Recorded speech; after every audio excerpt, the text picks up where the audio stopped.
Holodeck 3 program is reinstated. Open sesame!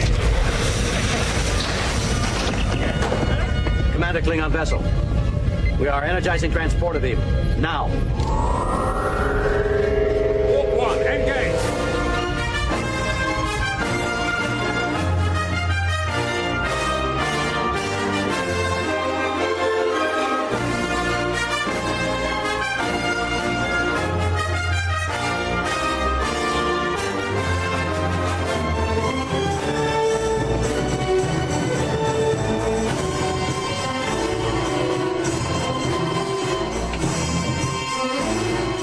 All right, hello everybody. Welcome to Star Trek from the Holodeck, the Discovery Edition. I am Michael Flores, your host, and I'm on the bridge in the captain's seat with David Sabal at the helm. Hello, David. Scanners are open, Captain. We are back for another round of discussions for Season 2. That's right, Dave. Today we're going to be discussing and breaking down the Season 2 premiere titled Brother. And I have to say, Dave, it feels really great to be back, and this episode was an excellent start to a new season. It felt like all cylinders were firing. The audience's rapport with the characters helped to get us all invested pretty quickly. It was exciting to see Captain Pike. Love the fun they had with his character, and the way they contrasted him with Discovery's crew was pretty fucking fantastic. And we're going to spend a fair amount of time on that particular bit a little bit later in the show after our first break. The explanations as to why the Enterprise was not involved in the Klingon War.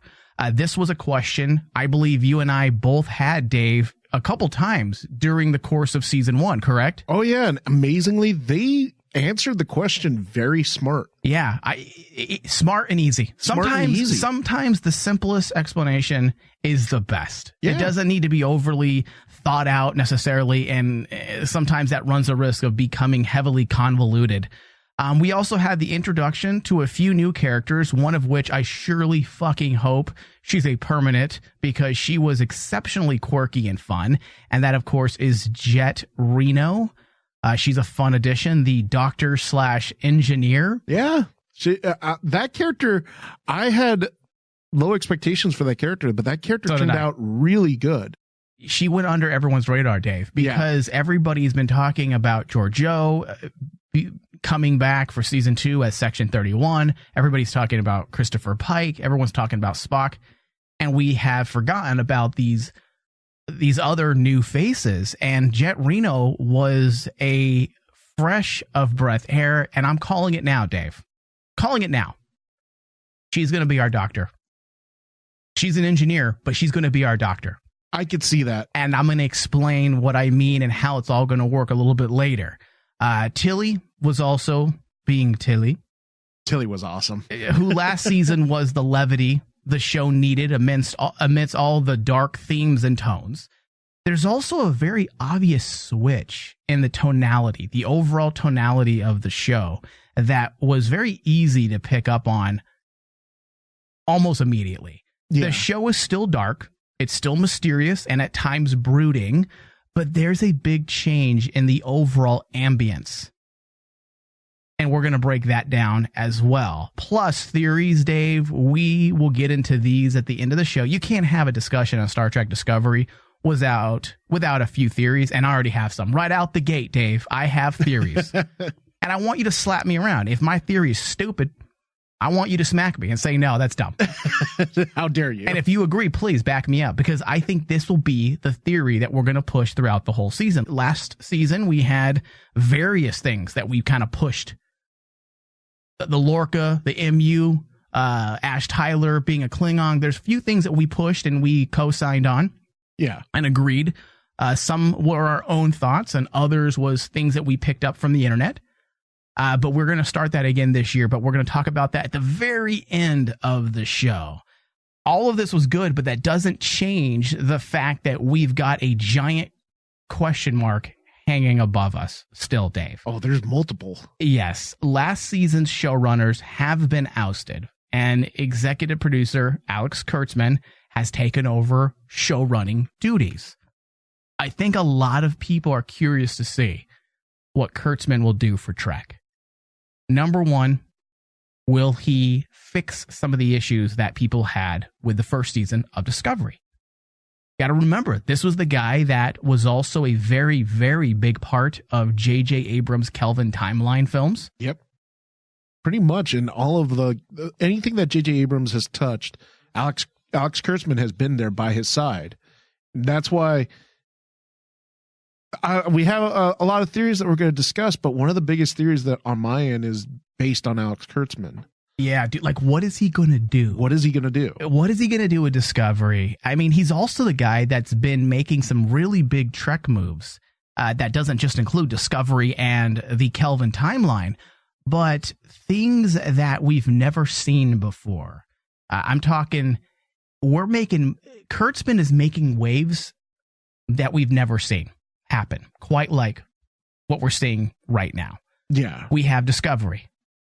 He's also helping create the new Jean-Luc Picard series. Yep. He's also shaping the new Section 31 series that was announced. And he's also involved in the Lower Decks cartoon. He's pretty much turned into almost like the Kevin Feige of Marvel. Yeah. He is basically turned into the Kevin Feige. He's basically turned into kind of like that leading figure of not just Discovery, but of Star Trek as a franchise. Yeah. I mean, Rick Berman was that, I guess, the overseeing god for many years after Roddenberry's death, but he did one show at a time. Yeah. Kurtzman is bringing in some really great writers, some good leaders, and he's going to be overseeing everything essentially all at the same time. And honestly, dude, I'm really I've always been happy with the announcement of Alex Kurtzman's involvement in the Star Trek franchise, because he understands Trek. He has a Star Trek background, so Star Trek as a franchise is in good hands.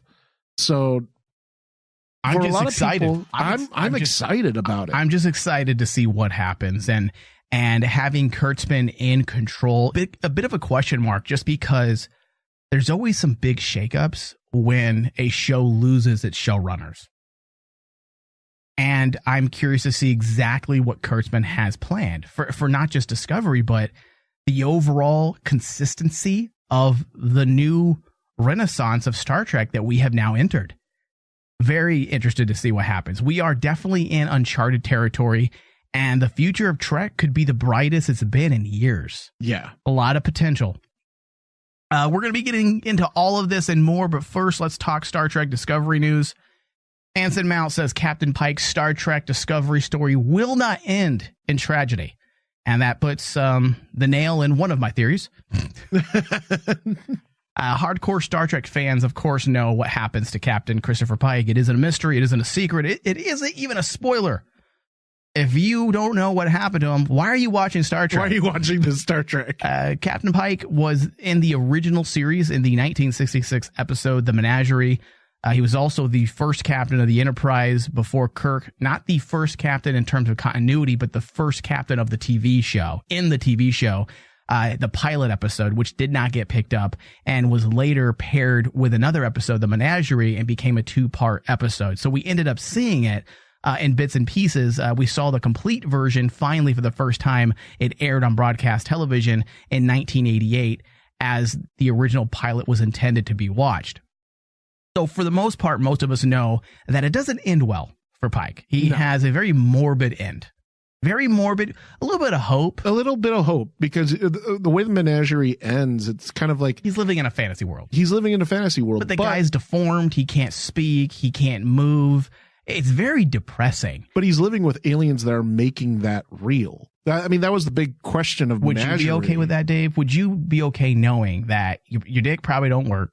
You are in a wheelchair and you have a deformed face, but hey, I look pretty good, according to this illusion here. According to the illusion, but the illusion in Menagerie was real. Like, it was physically real to him. So you would be okay with that then? I would be kind of okay. It's kind of like the excuse of like, okay, well, glass half empty, half full here. what is it that you look at when you look at the end of the menagerie? Is it kind of like more of a sad note that basically, oh well, he's going to live forever, but he lives forever in his utopia. They give him a utopia. Yes, and I think, Dave, as it is right now, it's not very sad because we don't really know. We don't really know Pike. We don't really know Pike. But imagine after this season, and we get more Pike than we've ever gotten, and we love the dude, and now we're left with we know what's going to happen to him. He has a sucky future. Dude, it's going to weigh heavy on us. We may not ever see it in this show. Yeah, because it's still 10 years away, tactically. Yes. And the weirder part is, like, I don't know if they ever explained in Menagerie why he ended up in the wheelchair. I can't remember, dude. It's been a long time. So long. I did watch The Cage very recently, but I did not watch The Menagerie. That's why I'm like, I have not watched The Menagerie in, I have to say, at least 15 years, maybe longer. Yeah, that's why one of the things I'm curious to see. I mean, just like what you said, Anson Mount came out and said that Pike's story is not going to end on tragedy and discovery. But there could be some foreshadowing to tragedy, which I feel like they kind of have to just to have fun with the audience. Who knows? We'll see. But the article from sci-fi.com says the ultimate fate begs the question, why exactly? Why exactly? He's now being featured in Star Trek Discovery, which is set 10 years before the events of that 1966 episode. So if we know what happens to Pike in the end, does that make everything that happens in Discovery the prelude to a tragedy? And actor Anson Mount, the fourth actor to play Captain Pike, says no. Pike is paradoxically a character Star Trek fans know a lot about, and yet he hasn't been fleshed out all that much. We know he's brave. We know he was the captain of the Enterprise before Kirk, and we know that in The Cage, he was really thinking about quitting his job as a starship captain. We had first act Pike established in The Cage. This is what Anson Mount's saying. And we had third act Pike established in The Menagerie. Yes. He says, my job was to make the second act Pike. And he goes on to explain, those are very different Pikes. If there was anything that I was trying to keep in mind and leading up to the third act Pike, it was how do we make Pike with that inevitability of what we know? How do we make that end point a victory and not a tragedy? Yeah. That's an interesting thought going into the making of this show. And I love that Anson Mount, he's a thinker. He really does dwell on the performance. And I actually have spoken to Anson Mount a couple times. I've done interviews with him. We covered a show years ago. Well, not years ago, a few years back, called Hell on Wheels. That was that was the show that I want to say made him. He's been acting for many years, but that's definitely the show that gave him notoriety. Yes. He is a very intelligent man, and I love his approach to acting and what he does. He even talks about, and we're going to get into that a little bit later, but he also talks about what he wanted to do with Pike and his and how he tackled the portrayal of Pike. Now, all of this after all of it's said and done, yeah, okay, we may not see the actual end of Pike, but as he said, it's that inevitability of what we know. So does that mean we will get some foreshadowing of things to come? That's why I think it was really key for how are they going to be using Pike? How are they going to be portraying him? And honestly, dude, this first episode, they did a wonderful job actually kind of giving us in a nutshell really quickly what type of person Pike is. He is definitely not like Kirk. He is definitely not like Lorca. No, he's very different from any other captain we've had. He's different from that. And that was one of the biggest things that I was like going, they had to do for this character was actually make him different. Yeah. Every single captain that sat in that chair has brought something different to the table. And that's why it was really interesting to see how are they going to portray Pike this first episode, because if they didn't get him off to a good start right off the block, I honestly think me and you would have actually been very disappointed in this episode. Yeah. And I think the reason why I have to say Pike's probably in safe hands with Anson Mount. Oh, and absolutely. The reason is not only because he's a very, very capable actor, but a lot of people don't realize that he's actually a longtime Star Trek fan, and he grew up watching Star Trek. So he has a lot of respect specifically for the original series and Pike. So I think we're in good hands, and honestly, I think we can just sit back, put our feet up, and enjoy and get ready for a really good time. Yes. When it comes to the Pike side of things. Oh, yeah.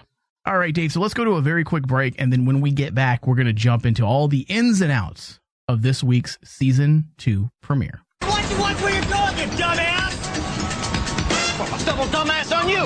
Everything!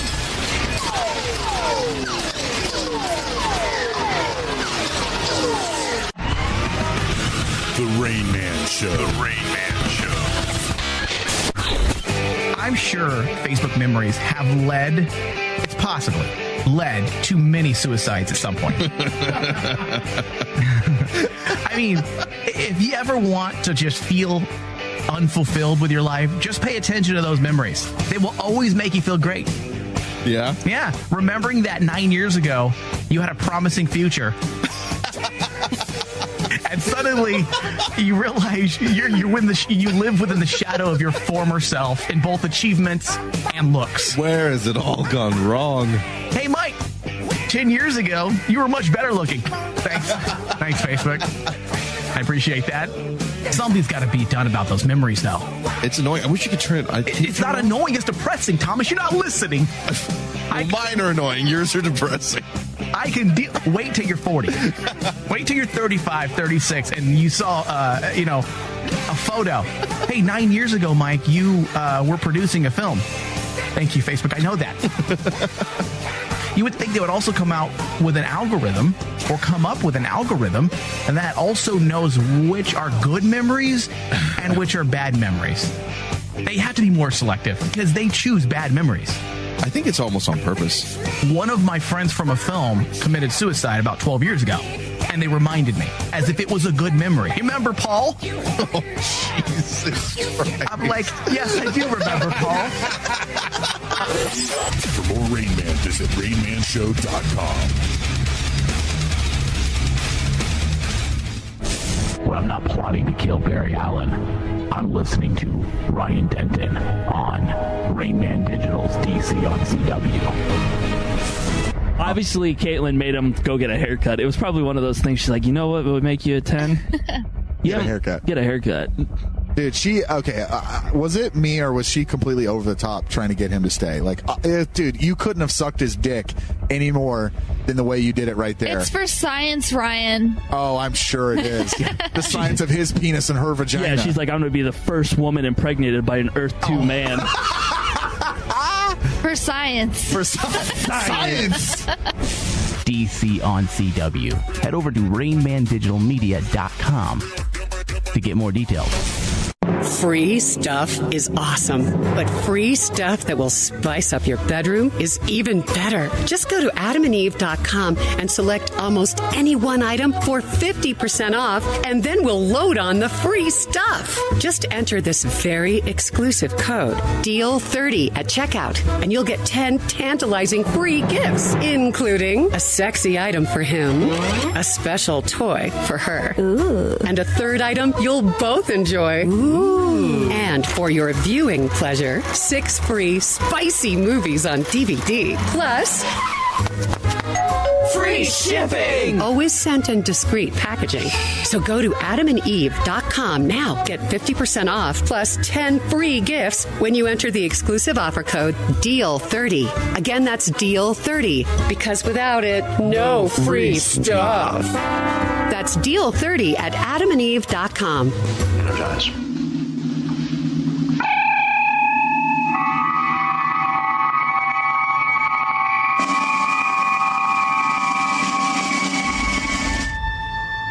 All right, welcome back, everybody, to Star Trek from the Holodeck, the Discovery Edition. If you missed any part of this broadcast, or you're listening to us on our website, you can always find us and take us on demand. You can find us on iTunes, Stitcher, Google Play, Spotify, all the podcasting go-tos. Just search Star Trek from the Holodeck. Add us to your favorites. Give us thumbs up. Leave us reviews. All right, so let's get into this discussion, Dave. Season 2 premiere titled Brother, directed by Alex Kurtzman, written by Gretchen Berg, Aaron Harberts, the two former showrunners. Yes. And it looks like there might have been some touch-up work done by Ted Sullivan as well, which would make sense. Obviously, Gretchen Berg, Aaron Harberts, if they did any type of work on the first episode, they have to get credit, period. Yeah. And then Ted Sullivan probably finessed, so they make sure everything fits with what they have planned for the rest of the season. So the synopsis: the crew of the USS Discovery joins forces with Captain Pike to unravel the mystery of 7 mysterious red signals that have appeared across the universe. Okay, so there was a lot going on in this episode. The show kicks off its myth arc immediately, picking up literally where we left off last season, and there was no slowing down until the very last minutes of the episode. It was a very fast-paced episode in a good way. It was in a good way. Even though it was fast, the pacing was consistent all the way through. They used folklore to string together the myth arc and Burnham's story. Smart move. Very, very smart move. The use of myth and legend was great. It was a great way to create intrigue, not to mention an excellent way to jumpstart the episode with Burnham's voiceover, which plays over the footage of Saturn. Yep. By NASA's Cassini spacecraft. Yep. It was so Star Trek. It was poetic, and it was a very precise statement.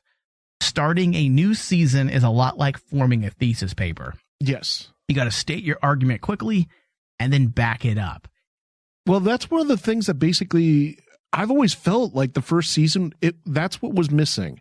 And yeah, it seems like a silly thing to add in that very beginning, but for Star Trek, you need that type of opening where you hear the narration, you hear talking about boldly going where no man has gone before. And the creation of the galaxy. And the creation of the galaxy. Through the eyes of mythology. I mean, that is awesome. And doing it, and the thing that made it really good was the fact that you did it in the voice of your main character. So that helped the audience kind of get back behind Burnham. Because remember, me and you were like saying, they really dropped the ball on Burnham toward the end of first season.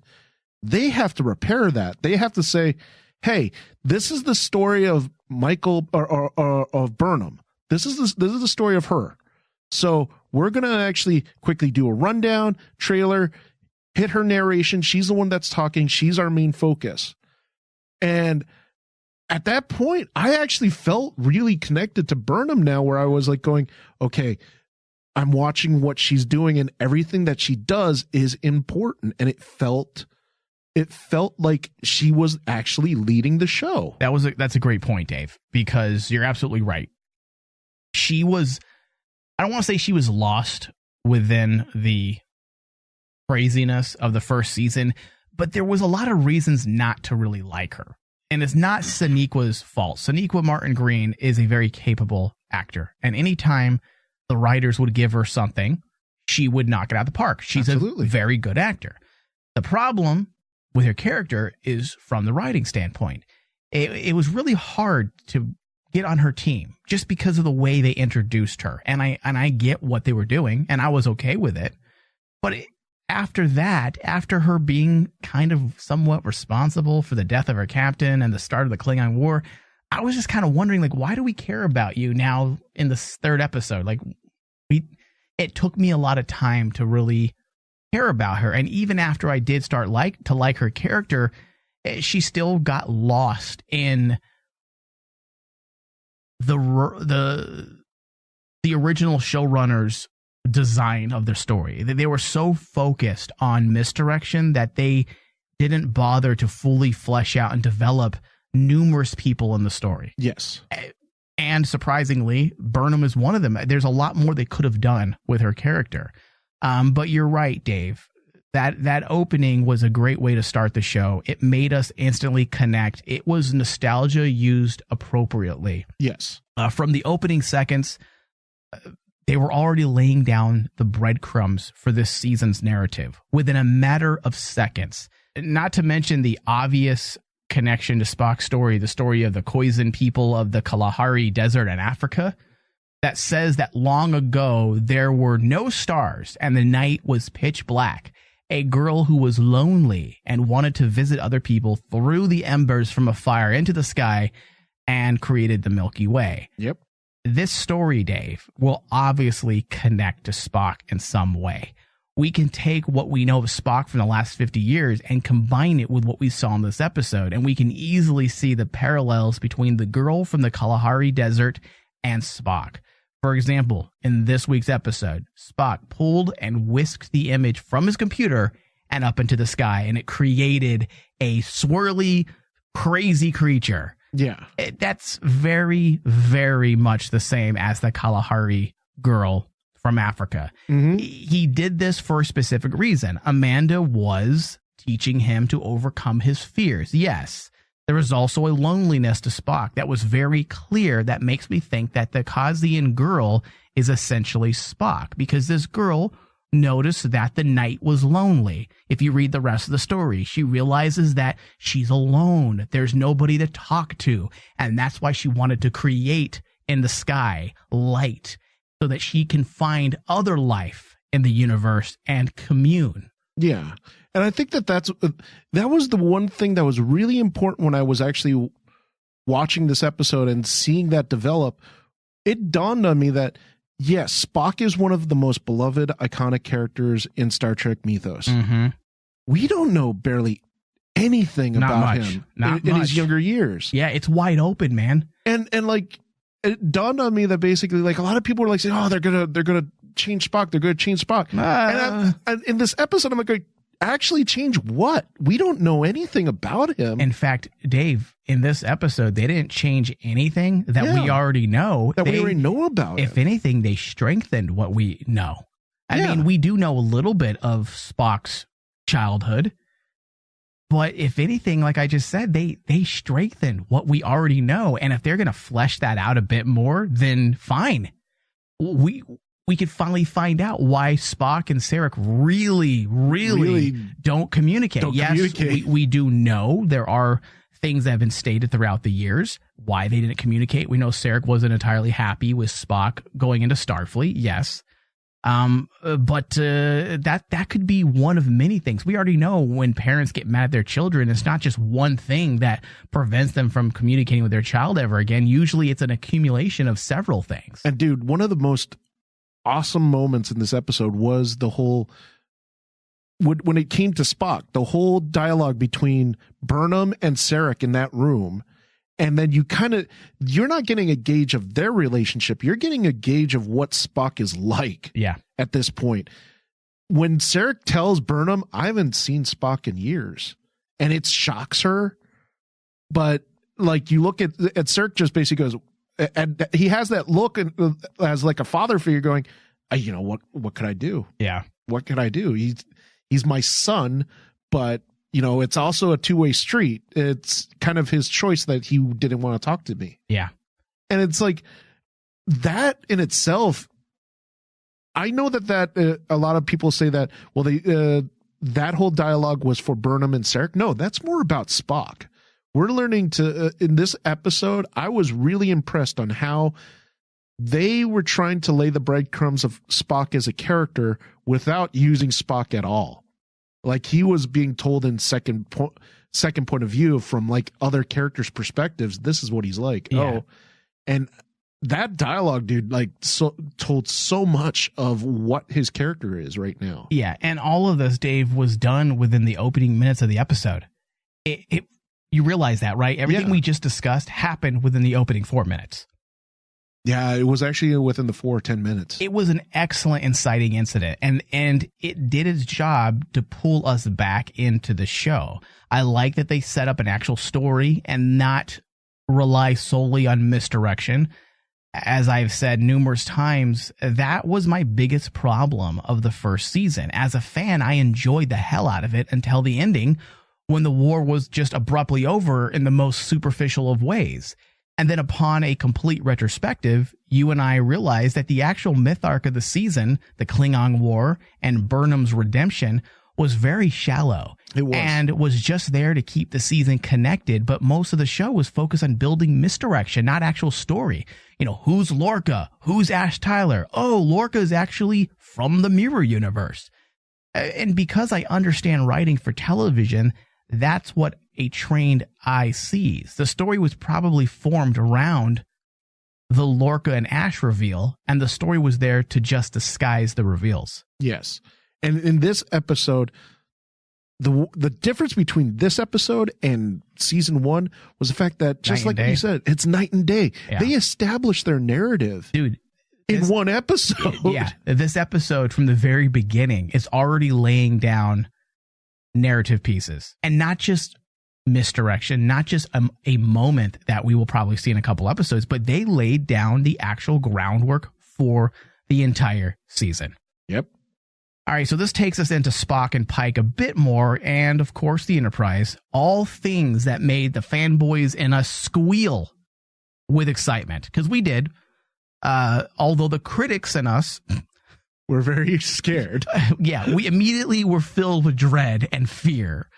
There was this fear that the writers were planning on simply winning us over by way of nostalgia. That's what you and I had talked about back and forth, that we were hoping that this isn't just going to be a cheap trick. There was rumors that Discovery needed to impress the network and audiences if they were to be renewed. But this is everything but nostalgia. There weren't any wink, wink, nod, nod moments that I was expecting, and I was grateful that we did not get them. The moments they did use were far less nostalgia and more about bridging continuity. Yes. And solidifying the story. It wasn't about, hey guys, put your hands together for Pike. Oh, yeah. He's wearing the yellow uniform. No, it wasn't about that. It was purposeful nostalgia. Obviously, a byproduct of bringing Pike in and Spock and the Enterprise is nostalgia, but it wasn't for nostalgia's sake. Yes. And in doing so, it actually gives us a lot of questions and a lot of details that have never been discussed about in Star Trek lore. That's why I enjoyed how they used Pike and the Enterprise and Spock in this one. Dude, it was so good. It was so expertly done. It was like, okay, so that's how they explain it. All right, I can get behind that. This feels so focused because what they did with Pike, they quickly threw Pike into the thick of it. And he was not there to just get applause and cheers. He actually helped flesh out characters that we otherwise either forgot about or was just simply floating in the background from last year. And with his style of captaining, that's not a word, but I'm going to make it, captaining, which is casual, fair, but in control, the writers were able to quickly reintroduce us to the bridge crew in a way that we didn't even get throughout the entire first season. Dave, I don't even know their names. Yeah. Until last night. I was like, oh, okay, now I hear those names thrown about, but I don't know who's who. I know Burnham and I know Saru. Yes. And that's it. That's Dave. Oh, and Stamets and Tilly. But then we have 4 other bridge crew members we know nothing about. We don't even know who they are. And yet, Captain Pike, the writers wrote Captain Pike within a matter of 5 minutes, maybe 10, and we had been reintroduced to these characters, and we actually were able to put names to faces. And to be fair, the original purpose of the show was about Burnham. If you remember, leading into season 1, what did we hear? And this was a fear we had, Dave, that this was going to be the first Star Trek show to focus on one person. Not a captain, not anybody of importance, just a lowly lieutenant on board a vessel. That was the story. It was going to be one person. And on paper, that's great, right? Yeah. But then look where it left us. It left us not knowing any of the other side players, except the ones that directly interacted throughout the episodes with Burnham, like Tilly, like Stamets, and of course, Saru. So I liked that they gave us a captain that's not a science whiz either. I like the fact that he was a little more normal and down to earth. He was just a normal dude with amazing leadership skills. Yes. Little things like sharing his file with the crew. made him more of an open book that not only established trust with the crew, but also does wonders for us. The audience understands what kind of man we're dealing with. Yeah. Just by a simple moment like that. And that's what I want the audience to see, our listeners to notice. If they are still on the fence, you can already pick up things in the first episode that feels more concise and more planned out. More deliberate than the first season. Yes. Ultimately, it all worked out well, and you can't have a Star Trek show without the bridge crew. And they cleverly found a way to introduce us to who Pike is while fleshing out these background players. Which, by the way, now that I know who Detmer is, Dave, Tilly may have some competition. Oh, yeah, I have to agree. I didn't realize she was so steamy last season. Detmer's cool. Red hair, bionic eyes, implants. I like her style. I want to find out if she has implants somewhere else. Wait, Dave, what type of implant do you want her to have? A dick implant? Maybe she has vibration that functions. Oh, inside the vaginal canal. Yeah. Jesus Christ. What are you writing? What are you writing? Star Trek / fiction right now? Please, Star Trek porn. Save it for your other show, please. But honestly, dude, that was actually one of my favorite points in the episode. Was actually Pike just basically going, okay, roll call. And then everyone kind of stops and kind of looks weird at him. And he says, I like to know who I'm giving orders to. Dude, it was very meta. It was very meta. It was almost as if Kurtzman was like, all right, I don't even know your names, and I'm actually the boss of this show. So let's do a roll call, please. Oh, shit, let's have Anson do that. Problem solved. And the beautiful part is it didn't take away anything from the first season from Lorca, but it showed like the difference of leadership between Lorca and Pike. Yep. Because not just Pike and Lorca, but Pike and Picard, Pike and Cisco, Pike and Kirk, Pike and Janeway. Yeah. Because like that, and that was the biggest thing was for me was they have to establish who Pike is as a captain. And my favorite, one of my other points that they use like really subtle ways of actually showing the difference of his captaining. Yeah. Was when Burnham walks into the captain's lounge, so to speak, and Pike is just standing there going, I tell you to take a seat, but there's no seats around here. and like Burnham tells him that, yeah, that's the way Lorca is. And, you know, just with a quick one-liner, Pike establishes that I'm the type of person that basically just wants to sit down, have everyone feel welcome. He's more down to earth. Yeah. He's a good old boy. Yeah. Yeah. I felt like it worked. And, you know, Dave, it needed to work because, you know, the original concept of the show, having Burnham be the lead, you know, as a lieutenant commander, not a captain, that's all fine and good, right? Yes. But Star Trek, the captains have always been a big part of Star Trek. Yes. And if you try to change that completely, you're going to come up against some issues. Well, the captains... And some of those issues we saw last year. And they managed, Dave, to kind of strengthen your point.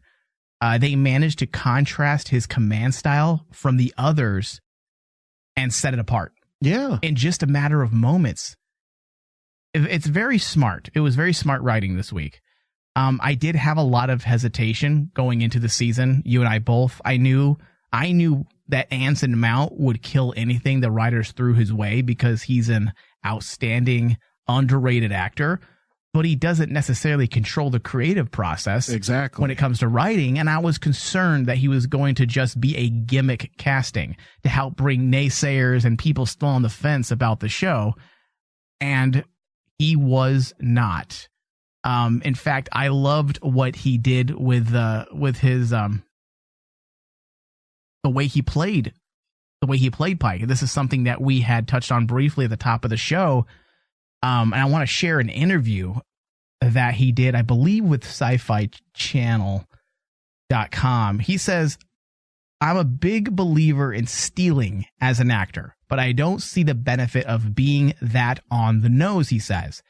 If I was going to play Hamlet, I wouldn't watch Kenneth Branagh's Hamlet in order to do it like him. I'd want to do my Hamlet. I kind of wanted to feel it out the way I would have if it was a character who was still being established. He says the point of television shows like this is not to be a documentary. And I like that, because if he were to go in there and he was mimicking the original Captain Pike, which I believe his name was Jeffrey Hunter, if he was going in there and trying to mimic him, it would come off as a parody. It's what I said it's exactly what I said about the Kelvin timeline and how I liked Chris Pine and Zachary Quinto's portrayal of Kirk and Spock, because they were true to the characters. They were true to the heart of Kirk and Spock. They were Kirk and Spock, but they didn't go in there trying to mimic Leonard Nimoy and William Shatner, because that would have come off as comical. And Anson Mount chose to tackle his portrayal of Pike in a very similar fashion. I will capture the heart of the character and I will make it my own. And that's smart, Dave, right? I mean, nobody wants to. First off, actors don't like mimicking to begin with. And audiences, we don't need to see things we've already seen before. Yeah. So even the way Anson took on the role of Pike, he did a fantastic job overall. It goes in line with a ways of a lot of like actors, how they approach these quote unquote reboots or retellings of iconic characters. Whether it's like the J.J. Abrams Star Trek, I thought they did a fantastic job. They gave it their own take on it, but it still had that it's Captain Kirk and Spock and McCoy all the way. And like you can look at other franchises like this past year, Alden Ehrenreich in Solo, freaking phenomenal. Did he play it as Han Solo? No, because it would have been terrible. Dave, we don't talk about Star Wars on this show. I'm not allowed to? Oh, darn. I can't cross now streams. Banished. You are now banished to the Alpha Quadrant. All right, Dave. So we also received a few glimpses of Spock as a child. They set up a mystery that is connected to Burnham. There's a specific reason why Spock may be upset with Burnham. This needed to be established.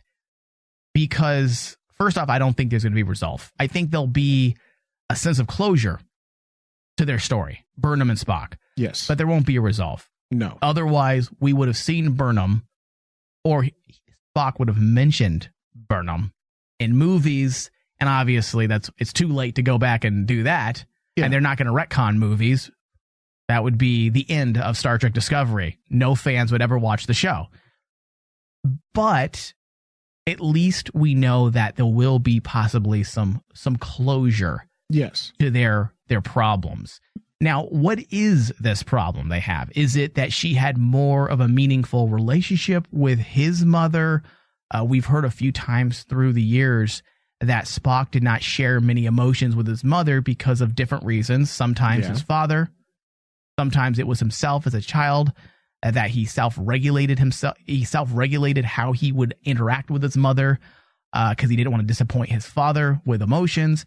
In this episode, they strengthen that notion a bit when Sarek said that Spock always revered his mother, and that sometimes when you revere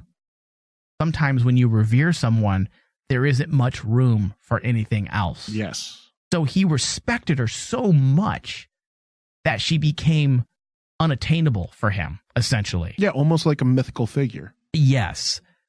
So it's going to be fun to see how they connect Spock to the story. Obviously, it's going to be connected by way of this villain or creature that is known as the Red Angel. Yes. Will it be the folklore come to life? An ancient alien civilization that interfered with a pre-warp society hundreds of years ago before Zephyrin Cochrane and the Vulcans' first contact with humans? That'd be an interesting twist. Yeah.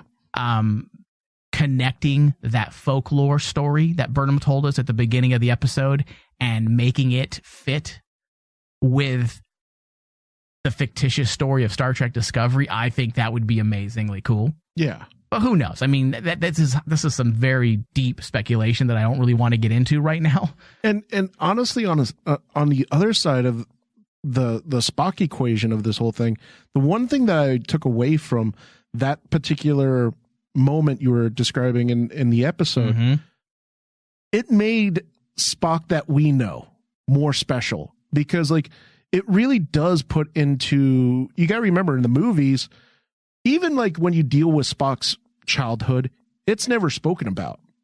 Spock keeps it to himself. Right. He did that in the original series. He did that in the movies. And that's what made the relationship between him, Kirk, and McCoy so special, because he became closer to them as a family than his own family. So that's why I was like, I'm like you. I'm like going, I don't see any closure or, fix between him and Burnham happening. Yeah. I really don't. Yeah. Because his family, this sounds weird, but his family is Kirk and McCoy and the crew of the Enterprise. It's not Sarek. As much as, that sounds sad, that's just the truth. You're right. That's just the truth. This could be an awesome way retrospectively to justify that relationship that much more. And I don't think it ruins the camaraderie between Kirk, Spock, and McCoy, but it does justify as to why he doesn't really socialize with his family and why he always chose to be with humans and Kirk and McCoy. And you got to remember, one of the things that people always wondered, even in Next Generation fans, why didn't Spock show up at Sarek's funeral? Yeah. He wasn't that close to his father.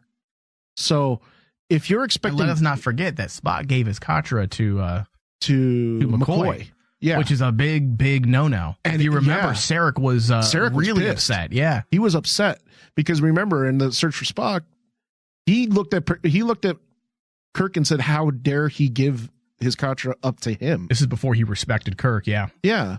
And it's like, that really, what this episode of Discovery really did for me was solidify who Spock will become. Dude, and it strengthened. This is why it's so freaking good, Dave, because it strengthens everything we know of Spock so far. Yes. I feel good. I feel good about it, Dave, which I didn't before watching the episode, but I feel good about it. Let's talk about the Enterprise. The Enterprise was MIA last year during the war. Yes. A war that saw many ships destroyed or badly damaged, and you and I both had wondered where the Enterprise where the hell is at. What we find out why it was MIA, and this is by way of Kurtzman's promise to establish continuity and to fix a few things here and there. And you don't need a long, drawn-out reason. Something as simple as they were in the middle of their 5-year mission. Yep. That works just fine for me. Does it work for you? Oh, yeah, absolutely. And when Pike mentions the 5-year mission, not only that, Burnham mentions that the Enterprise is their last resort. It's their best ship. Mm-hmm. Why they were blowing the Enterprise this week? Yeah, why are they going to sacrifice? Why are they going to sacrifice the Enterprise during this war? Because it might get destroyed. Yeah. And honestly, don't you think that the idea that they had to sit out the war, doesn't that add fire to Anson Mount's, or I should say Captain Pike's resolve to get shit done? Because you could tell he was very upset that they had just sat out the entire war while their brothers and sisters of the Federation are dying. They're off gallivanting, exploring. That probably didn't sit well with Captain Pike or the rest of the crew when they wanted to be with everybody. So you can tell that's a major thing for Pike. He does not want to leave people behind. I have a feeling, Dave, that that's going to be a big part of his story. And you just mentioned that Pike doesn't want to leave people behind. If you go back and watch The Cage, that's what that episode was about as well. It was about not leaving anyone behind. Number one and his crew were intent on not leaving anyone behind. We are going to find a way to break through the illusion and get our captain back. We will not leave anyone behind. So once again, Kurtzman flexes his knowledge, his Trek knowledge, and shows us he doesn't need to do anything big. He doesn't need to do broad brushstrokes to show us that, hey guys, I know Star Trek, relax.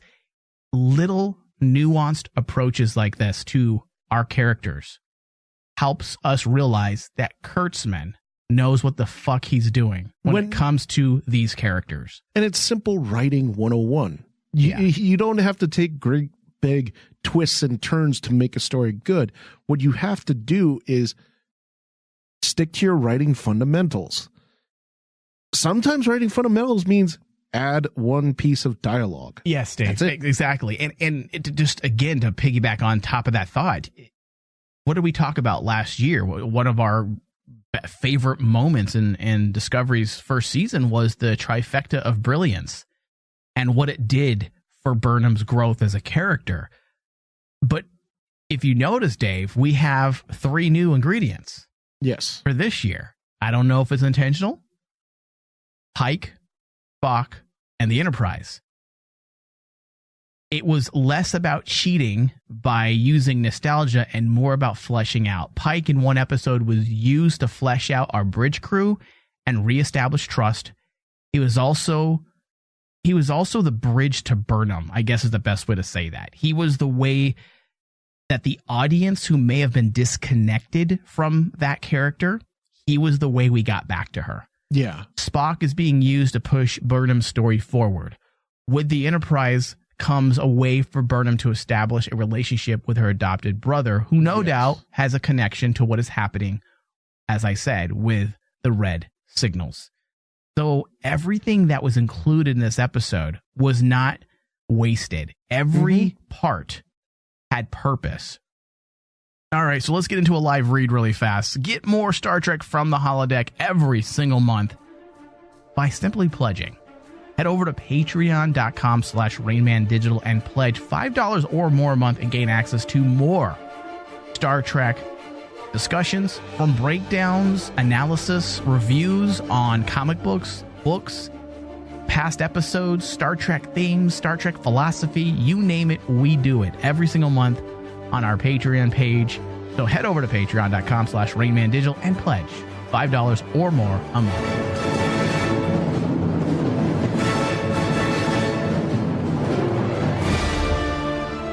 All right, let's talk about the humor of the show, which I thought was on point.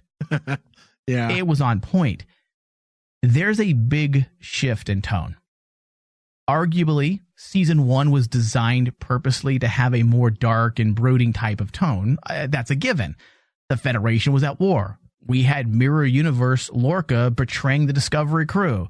There was a bit of body horror included as well due to Ash Tyler's transformation, which was disturbing. All these things were purposeful. It was not a mistake, but they did use episodes that were more lighthearted to lighten the mood. Also, Tilly being a big part of the levity of last season. This episode was very different. The tone was still dark and brooding, but there was something else included in the episode. They didn't simply wait for another episode to bring us levity.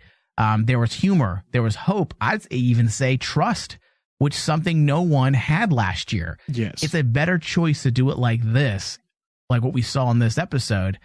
Keep the episodes balanced rather than relying on a few episodes to give us breathers from the intensity of the season. And I loved how they slow played bits of humor throughout the entire episode. And it goes to show you that a little bit of levity does not destroy the seriousness of a show. No. A lot of people think, well, I don't want humor. I just want it to be serious all the time. Well, you have a serious fucking show. There's just little moments where we're reminded that, hey, it's Star Trek. It's Star Trek. Feel good, motherfuckers. Feel good. And that was the thing. It was like this episode honestly felt like a classic TNG written Star Trek show. It was Dave, I agree. It was a slightly different. It was, it felt like, you know what? It felt like Discovery, but also felt like something else. Yeah.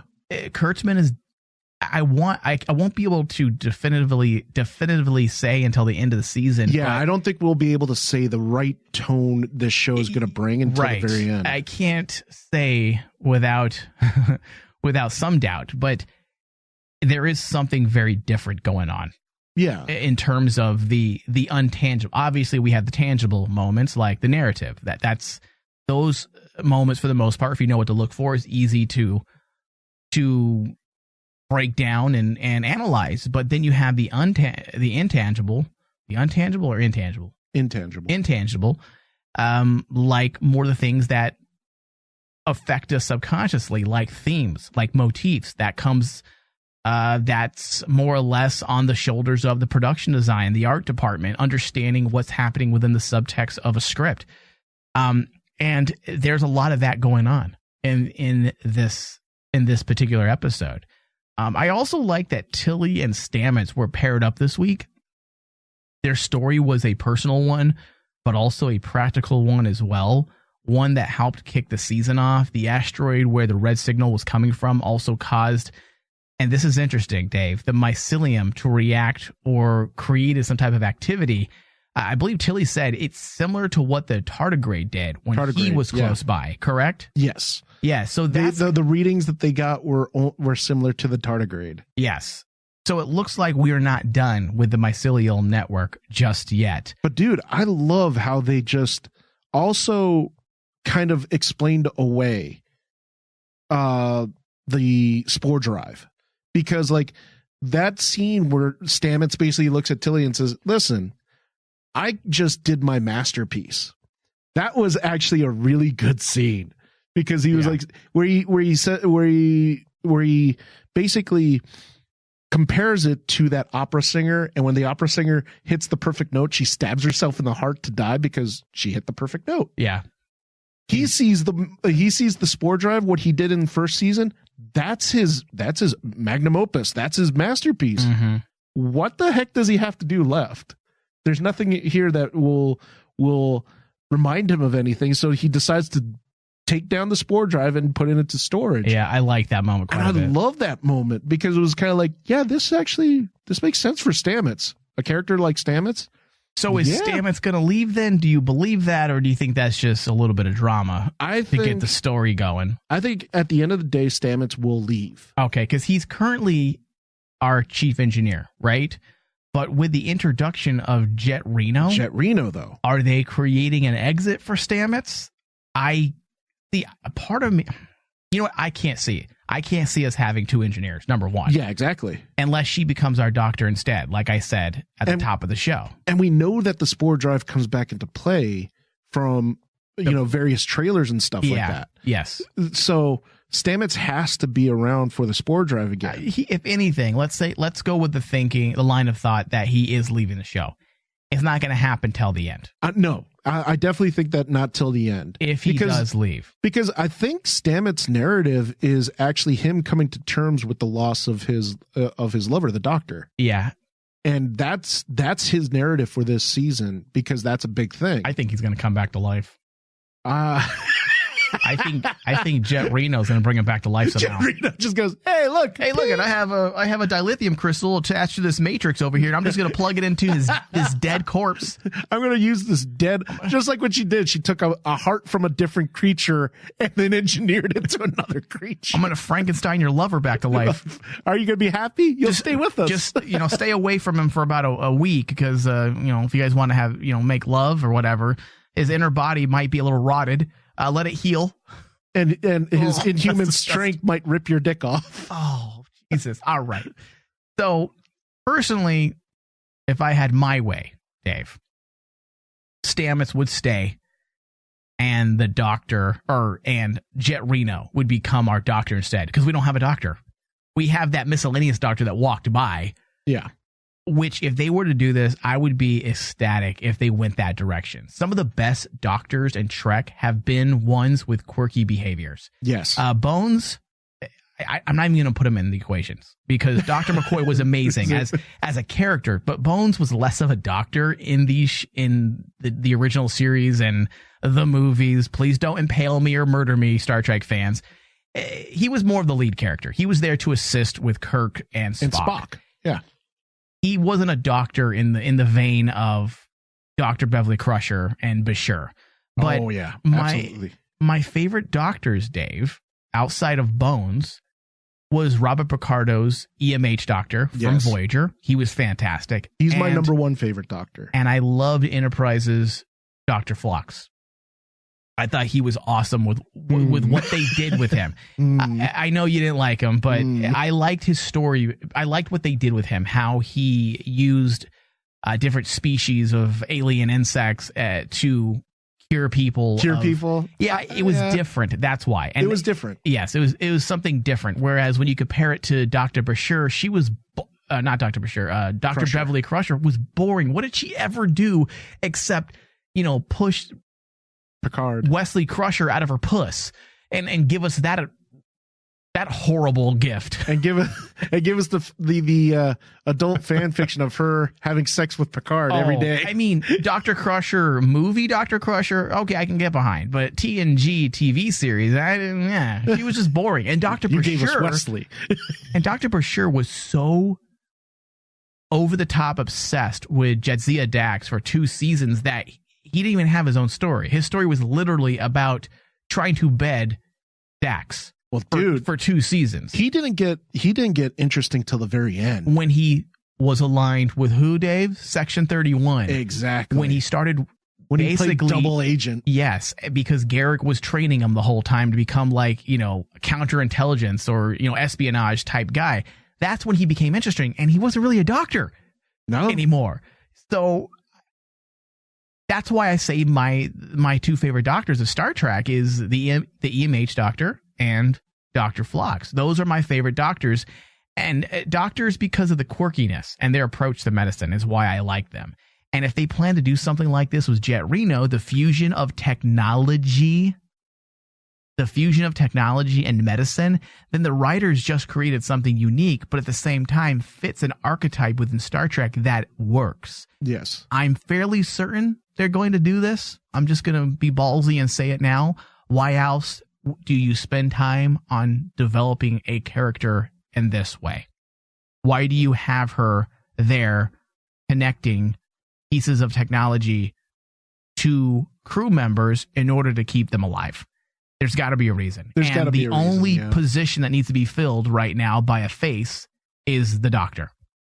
No, you bring up a very valid point. I never thought about it, that basically Discovery is missing its doctor. Well, and it might sound a little silly. Like, well, she's an engineer. She was doing what she could do to keep people alive. I'm like, okay, but this would also make sense when you take into account what Paul Stamets said last season. At the quantum level, there is no difference between biology and physics. No difference at all. Physics and biology? No. Physics as biology. And all of this is consistent with much of what they established with their science last season with the mycelial network, which is biology and science fused together. Mm-hmm. The veins and muscles that hold our galaxies together is what Paul Stamets said, I believe, in the episode Context is for Kings. So I really hope they stick with these themes. It would actually work really well. And don't tell me you wouldn't be super intrigued by Jet Reno's approach to medicine, right? I honestly would be really interested to see what she can do, because I honestly got the horror vibe of what she did to the crew. Well, it felt very Dr. Frankenstein, and obviously that's something they want to do in the show. They messed with body horror all last year with Ash Tyler. That was disturbing. Yeah. Like ripping open his body. Remember that scene, ripping open his body and showing his bones and spine being ripped apart as they're surgically altering him? That was just gruesome. So obviously this show has a theme set and it's body horror. So if they continue to do that, I mean, obviously they are. Look what they did in this episode. Oh yeah, well, dude, one of the darkest things I've ever alive with pieces of equipment. The one thing that I thought was so dark was she walks away from the one guy, the guy groans and rumbles. So she just looks back and goes, his head wound just opened. Yeah. Oh, well. Dude, she's quirky. She's the perfect fit for a doctor. We need her. Yeah, we need her. I mean, she was actually she'd be a really good addition to the crew. I really dig her quite a bit. Let's talk about cinematography and VFX, all right? And they were at its best this episode. This from a show, Dave, that had excellent cinematography all last year. The camera blocking and framing is never wasted or an afterthought with a show like this. This year looks to be the same. A good cinematographer and director will make sure that the visuals tells its own story that strengthens the overt narrative. For example, my favorite scene this week, or scenes, were a series of shots that took place whenever Burnham honed her inner Vulcan, particularly when she went aboard the Enterprise. You go back and watch, you'll notice that every single shot was symmetrical as she walked towards Spock's quarters and then eventually walked in. Now, the reason why I bring this part up and why I liked it so much, you know anything about cinematography, symmetry in cinematography, for the most part, there are exceptions, is considered poor framing. If you're doing it without purpose, if you're doing it to say something to the audience, then that is entirely different. What messages can we glean from the camera work? Well, when it comes to symmetry, it's one of those elements that subconsciously says volumes, and it can clash with the script and everything else that is going on, that it can disrupt the overall continuity of your established motif. So if you do it, you have to make sure it fits. And in those series of shots, it absolutely did. My favorite cinematography moment was actually the dream sequences that Burnham had with Amanda. Yeah, those are good. The one thing that basically made it pop the most for me was the fact that you have this dream sequence of her again falling back onto the story of Alice in Wonderland, going down the rabbit hole, and you have like this dreamlike sequence around her. But then every time they actually cut to Spock as a child, the way it's framed just shatters all that dream sequence. And Spock is like this entity that does not belong there. And because of the way it's shot, you get this sense, okay, this is what Burnham's like, but this is what Spock does to her. Yeah, I agree, Dave. And I agree. And it's a good moment. Good scenes. When she's having this nice, very fairy-like moment with Amanda, she sees Spock, and all of a sudden it's just really stark, rigid. And it's just like this harsh truth. And I give a lot of props to that child actor, because he didn't have to say anything. The looks he gave, the way they positioned him, the way they actually framed him, Spock was kind of like shown through cinematography as like that disruption in Burnham's world. Like Burnham is happiest when she's has this nice emotion, but then Spock is like, no. This is the one disruption in her life that will always haunt her. And we don't know why. We don't know why at this point still, because like Burnham didn't come out in this episode and say, why is it that's bugging her about Spock? But the way that they shot it made me as the audience basically question, what the heck did happen to Burnham and Spock? Because like, by all accounts, they're just two kids. One in the world would actually cause like this great fissure between two children, that Burnham till adulthood could never talk to her brother. Yeah, Sarek as the father could never talk to Spock, but we kind of understand that through what we've seen of Sarek and what we know. But with Burnham, that's different. It's his sister. Yeah. You know, I agree. I do like those scenes. I'm going to stick with mine, but as my favorite of the episode, but those are really good. And you're right about it really working and fitting with the whole down the rabbit hole feel. The narrative. The dream sequence and how it was shot and edited together along with the sound design. It definitely did work with that. And I like that they're staying consistent with that aspect, because they used that last year as well. Mm-hmm. I like that. I wouldn't mind if they keep that as a mainstay when it comes to Burnham's development as a character throughout the next, I don't know, however many years Star Trek Discovery is on the air. So the visual effects were also vibrant and clean. I was completely blown away by the pod scene. That was kind of cool. Jesus Christ, Dave. I mean, I would love to find out how much money they spent on that scene.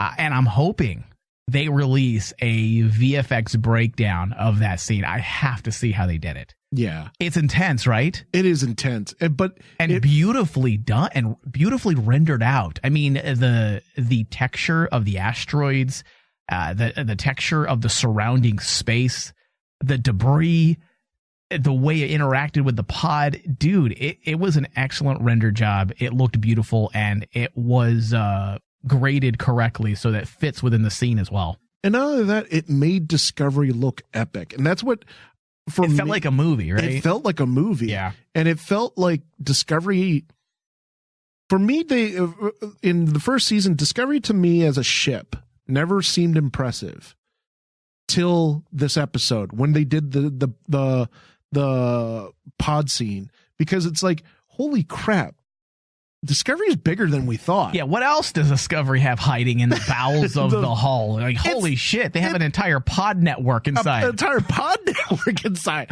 How big is this ship? It's like a water slide. I wonder if they turn it into a water slide on the weekends for the the crew. And for me, that's the one thing they had to do in the second season, was to make Discovery stand out as one of the best ships that we've seen. Excuse me, could Detmer be my water slide partner, please? I'll let her scan me. Please slide down the water with me. Oh, I still want Tilly. I do. Tilly is pretty good, but Detmer's my Detmer's now your new. I think so. I don't know. All right, Dave. So let's we need to wrap this discussion. So let's talk about theories really fast. This is where I want you to either smack me or give me a cosign. Okay. Let's talk about that fortune cookie scene. Yes, here we go. That fortune cookie scene has a lot more meaning than it being just simply an Easter egg. Yes. Of course, we all know Pike's fate. Yes. Most of Trek fans have watched the original pilot episode of the original series, The Cage. The Cage. The pilot, of course, never aired until years later. So it could be some sad foreshadowing of Pike's destiny, as I had mentioned. It could be a simple Easter egg.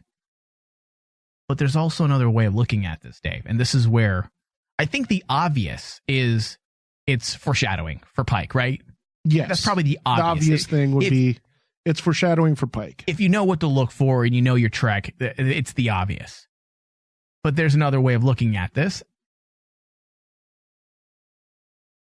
That it was not even Pike's fortune. If you remember, he picked it up. We can assume that Lorca had cracked open that cookie. Okay. I'm wondering if it means that we have not seen the last of Lorca. I'm serious, Dave.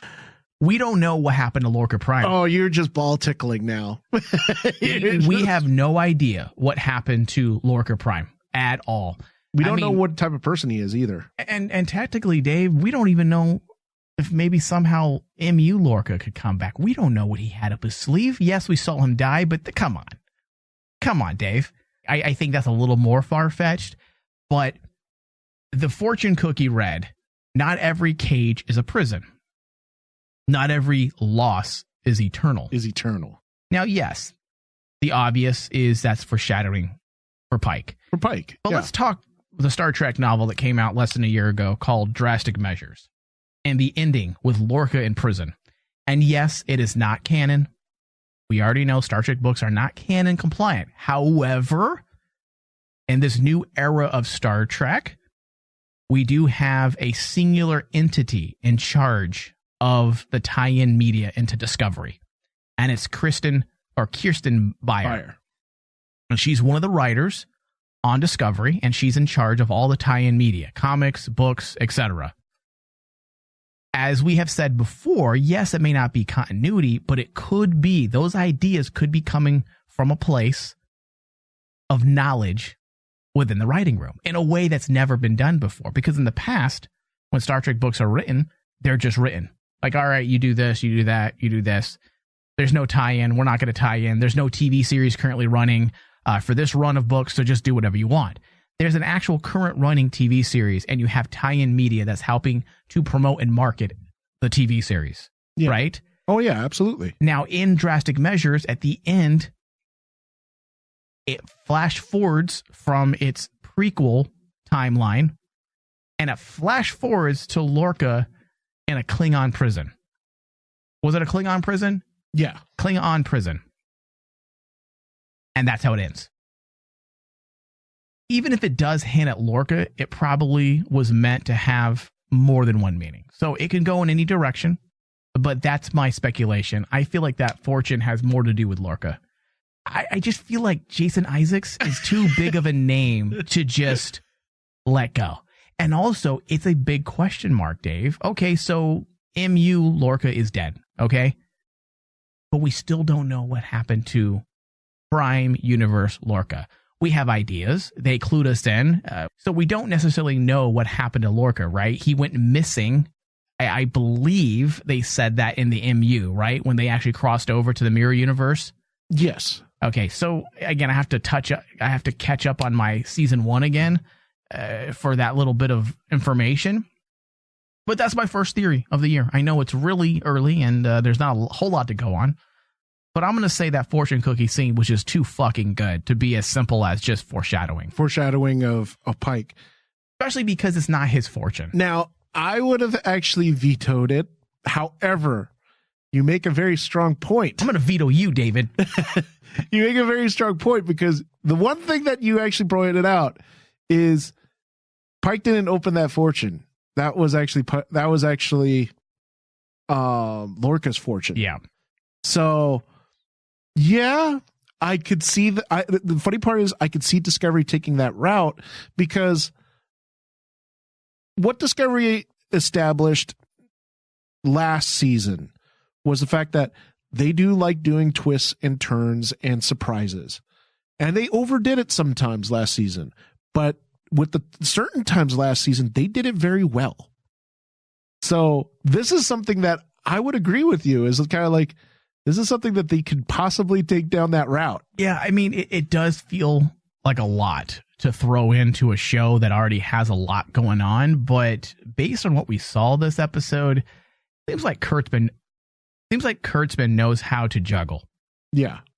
And I could see him giving us some closure to that. I'm not saying he's going to be a regular part of the show or he's going to become the captain again of Discovery, but I can definitely see them giving us some type of closure. I feel like we need it. I feel like it'd be remiss, well, especially if they go through the entire run of Discovery and we never, ever find out with certainty what happened to Lorca. It'd be a bit weird, don't you think? Well, thinking about it now is also they didn't really close or finalize the question, who is the captain of Discovery? Because even when Pike's there, Pike even said, no, me and Saru, it's kind of like a partnership for right now. Yeah, it's just a temporary post for Pike. A temporary post for Pike. And he basically said, no, this is kind of like a shared command between him and Saru. So the captainship of Discovery has not been solidified. What if it's Burnham? She's not ready. She can't be a captain. Even when you take into account her mutiny, even though she had redemption, there's no way she's ever going to be put in a position of authority like that anytime soon. And not over Saru. I'm sorry. You can't put her as captain over Saru with everything that Saru's been through. Yeah, Saru has more I guess you could say like leverage when it comes to becoming captain. No, he deserves the position at this point in the game for sure. And I'll honestly, back you up on that. Introducing Lorca into it would throw Saru into kind of more of a dramatic. Oh, that'd suck for Saru. Saru would be like, I can't win. Yeah, I can't win. He's here. All right, so we need to move into final thoughts, Dave. We've been going on for quite a while now. You know what? Let's start with you. Give me your final thoughts in a nutshell. Go ahead. My final thoughts on the first episode of Discovery Season 2. It's a very great start to a season. I enjoy the fact that they established their narrative right away. Because one of the things of second season was they never really solidified what is the narrative of Burnham. This episode, we go, here's what her narrative is. She is going to try to make amends with Spock because something inside of her needs to be fixed. And that narrative on its own is a really strong narrative, and that's why it gives credence why we bring in characters like a Spock, like a Pike, like Number One, like the Enterprise, because all that stuff is going to be used in Burnham's narrative about her relationship with her brother. And that's what Discovery is going to be about. It's Burnham's discovery of what is her relationship to her brother. Is it something of a good thing? Is it something of a bad thing? Can it be better than her father's, than their father's relationship with his children? That is what, at the end of the day, is Burnham's narrative for this season, I feel. And I think that basically the introduction of all the characters was done crisply and fantastic, because you had the introduction of Pike, but not only that, you had a reintroduction of all the characters of Discovery Crew, which, just as you alluded to, we didn't even know their freaking names till now. And that says a lot that you have to reestablish this crew. Yeah. So my hat's off to them. I'm excited to see where episode 2 is. We've seen trailers.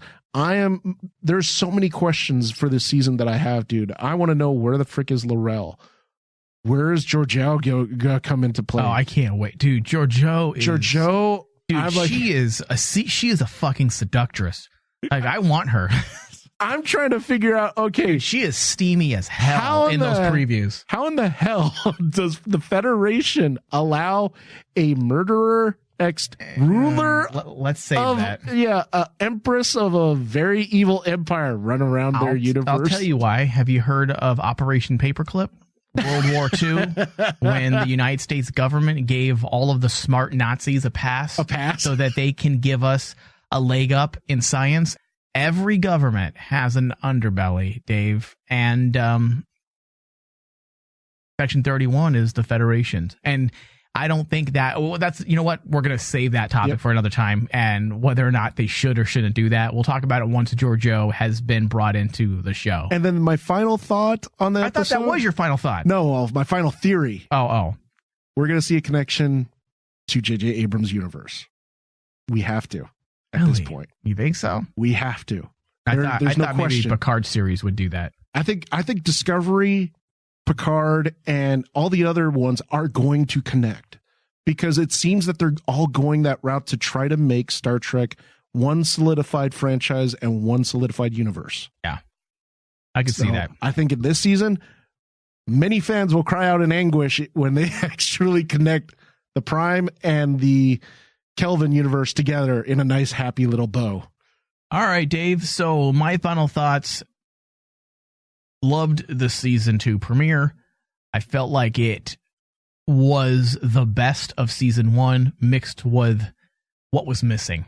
So they took everything that we loved about the first season and they made it better. They fixed the issues that we had. Again, we're only one episode in, so I can't definitively say that they fixed everything. However, if the first episode is an example of the change in a lot of the tonality of the show and the direction they're taking, or I should say the writing direction, I think we're in for a good ride, and I'm hoping they maintain this. So it's a very well written episode. A+. All right. I want to thank everybody for listening to our discussion on Star Trek Discovery Season 2, Episode 1, titled The Brother. If you miss any part of this broadcast, you can always find us on Stitcher and iTunes, Spotify, Google Play. Just search Star Trek from the Holodeck. Leave us reviews, give us thumbs up, and also head over to patreon.com/RaymanDigital and pledge some dollar bills so we can keep doing these shows and you gain access to more Star Trek discussions. Thank you, David. Thank you. May we live long and prosper. I couldn't help but notice your pain. My pain? It runs deep. Share it with me. End simulation.